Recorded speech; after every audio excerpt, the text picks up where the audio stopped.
Bendiciones y paz para cada uno de mis contactos. Soy Felipe Rincón Vázquez. Bienvenidos a Reflexiones sobre Biblia y Espiritualidad. En esta entrega hablamos sobre la espiritualidad y la relación entre gracia y libertad. Para el desarrollo de este tema me he auxiliado del Tratado sobre Espiritualidad de Rivera e Iraburi. Quiero primero definir los términos espiritualidad, gracia y libertad. La espiritualidad trata del dinamismo de la vida sobrenatural cristiana, poniendo atención a su perfecto desarrollo, a sus connotaciones psicológicas y metodológicas. Por lo que la espiritualidad cristiana depende de cómo se entienda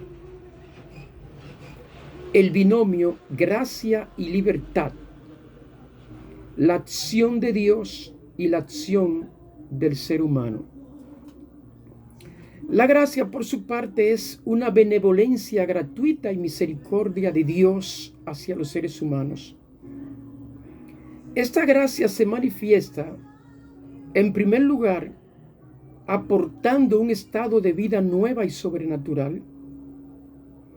En segundo lugar, como una energía divina que nos mueve a vivir santamente. Y en tercer lugar, potenciando al ser humano para ciertas misiones, para ciertos ministerios. Por su parte, cuando hablamos de libertad, estamos hablando de la potestad que tiene el ser humano sobre sus propios actos. No nos referimos a la libertad física o social. Más bien, nos referimos a ese atributo fundamental de la voluntad humana por la que tiene poder para determinarse por sí misma a obrar o no obrar, a hacer esto o hacer lo otro. Esto es un movimiento de la voluntad sin verse determinada a ello por ninguna fuerza externa o interna. La libertad es elección, es responsabilidad. Si no hay libertad, no hay responsabilidad por nuestros propios actos, por nuestras omisiones.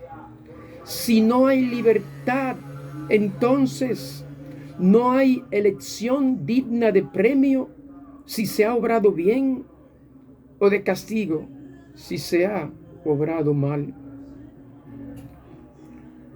Hay diversos grados de libertad según las personas y según sus circunstancias. Existen ciertos elementos que pueden disminuir o anular totalmente la libertad personal y por tanto la responsabilidad, como son la ignorancia, la pasión, el miedo y la violencia. El asunto es que en espiritualidad existen varias posiciones fundamentales dadas para explicar la conexión entre gracia y libertad. Y nosotros queremos analizar, examinar esas posiciones. Una de esas posiciones afirma que somos libres y por tanto no necesitamos gracia. Una representación de esta posición se conoce como pelagianismo, porque viene de un monje de Gran Bretaña que fue popular en Roma de nombre Pelagio. Pelagio fue un maestro de la perfección cristiana en un período en que dominaba el fatalismo determinista, en que la iglesia estaba sumergida por un descenso espiritual. Pelagio, un monje riguroso y ascético ante la mediocridad espiritual imperante, empezó a predicar un moralismo muy optimista sobre las posibilidades éticas del ser humano, tratando de levantar la moral caída de los cristianos que en ese tiempo se rendían ante la fragilidad de la carne y la aparente imposibilidad de guardar los mandamientos. Afirma Pelagio en su prédica que Dios no demanda lo imposible, y en tal sentido cualquiera puede vivir libre de pecado si lo deseas. Según Pelagio y sus discípulos, no hay una inclinación hereditaria al mal. No hay una inclinación de la naturaleza humana al pecado, ni la caída de Adán, ni los hábitos de la vida del ser humano afectan la independencia absoluta de la voluntad.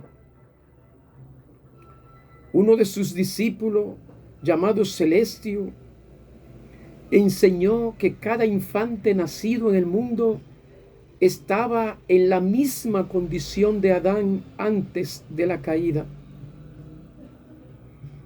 Los pelagianos negaban la necesidad de la gracia interna para guardar los mandamientos de Dios, porque según ellos, la naturaleza humana fue creada buena y fue dotada por su Creador con un poder para vivir rectamente la vida si el ser humano quería hacerlo. Decía Pelagio, no podemos iniciar el camino de la virtud si no tenemos la esperanza de poder practicarla. La doctrina pelagiana opina que el ser humano puede cumplir todos los mandamientos de Dios sin su gracia especial, que a los humanos se les da la gracia para que con su libre albedrío puedan cumplir más fácilmente cuanto Dios les ha mandado. Sin embargo, dicen, sin la gracia pueden cumplir los mandamientos divinos, aunque les sea más difícil.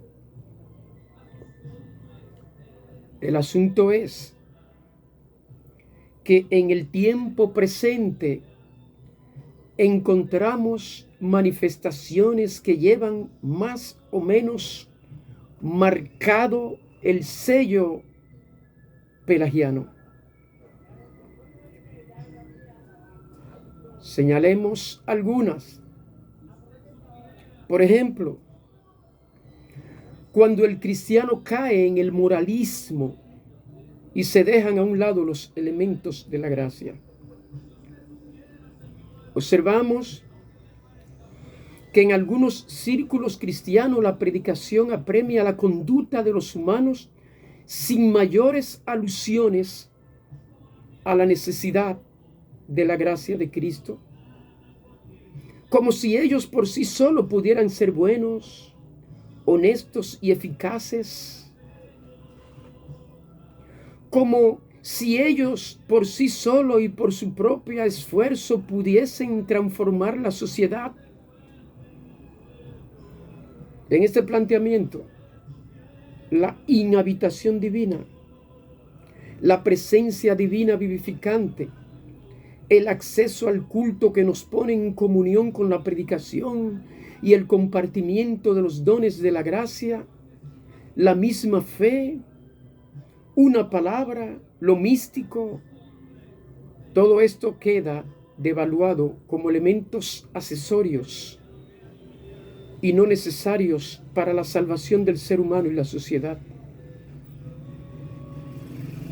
Se descuidan los ejercicios espirituales y todos los elementos de la gracia especial, pues solo se predica un moralismo.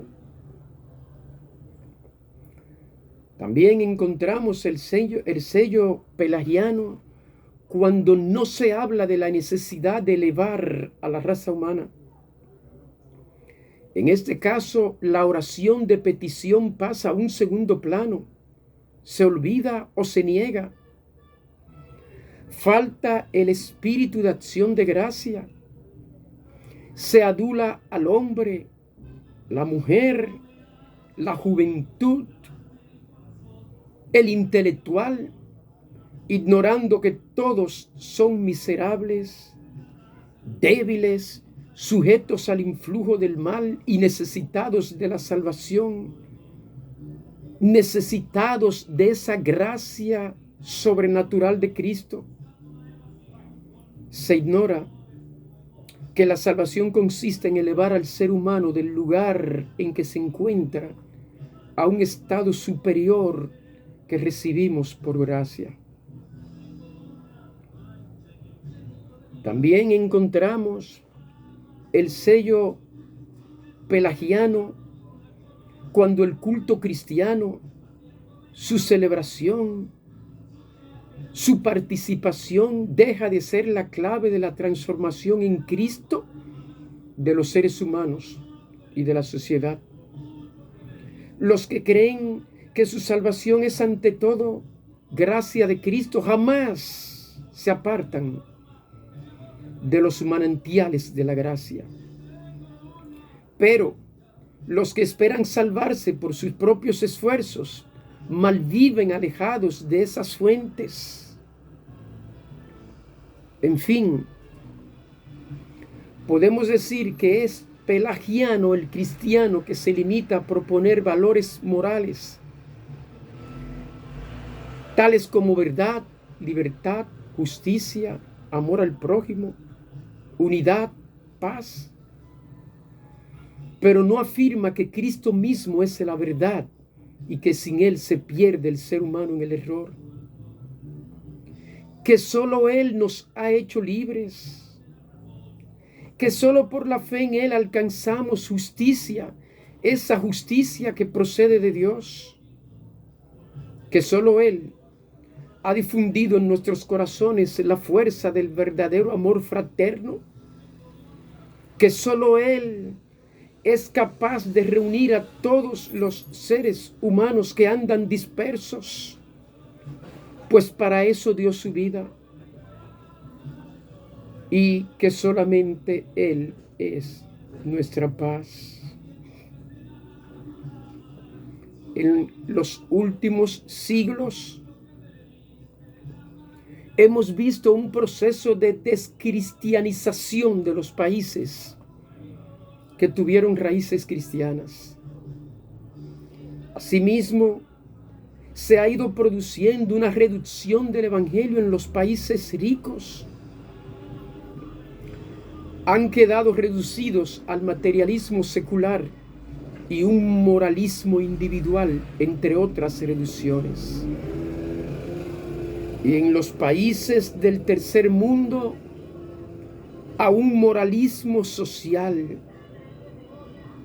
Se trata de un moralismo propio de los que confían en su propia fuerza y que ven más a Cristo como ejemplo que como causa de salvación.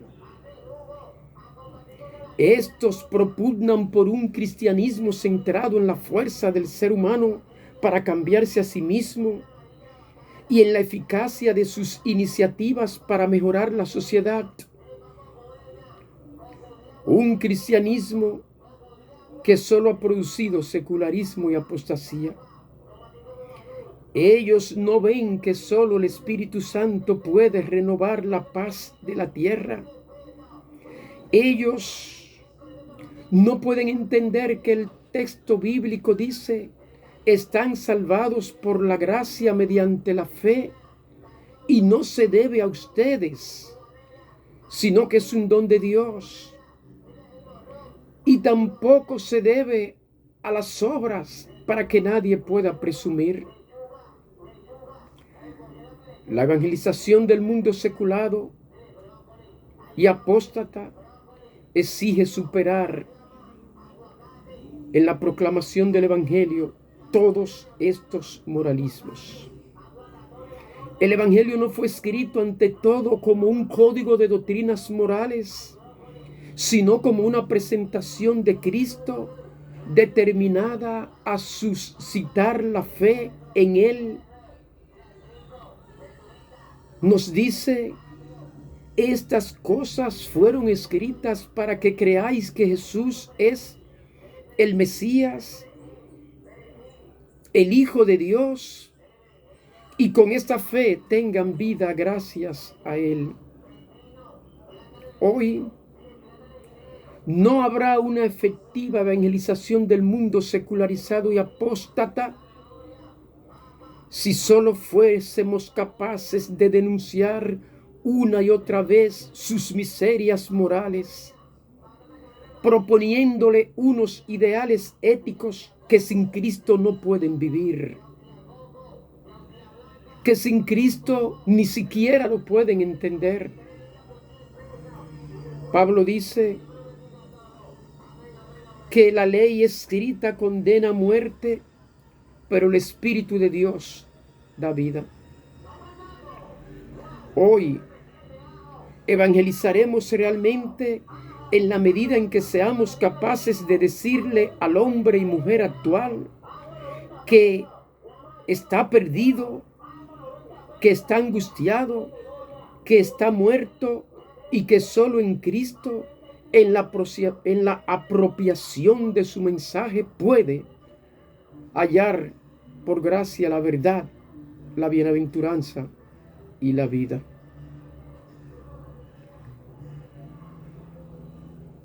Hay una relación entre gracia y libertad. El pelagianismo dice que somos libres y que no necesitamos gracia, que solo basta con nuestra propia libertad. Nosotros decimos que necesitamos la gracia de Dios, que somos libres, pero necesitamos gracias. Si esta reflexión te fue de algún provecho, dale a me gusta y compártela con tus contactos. Y si no te has suscrito, suscríbete para seguir recibiendo nuestras reflexiones sobre Biblia y espiritualidad. Bendiciones y paz para cada uno de ustedes.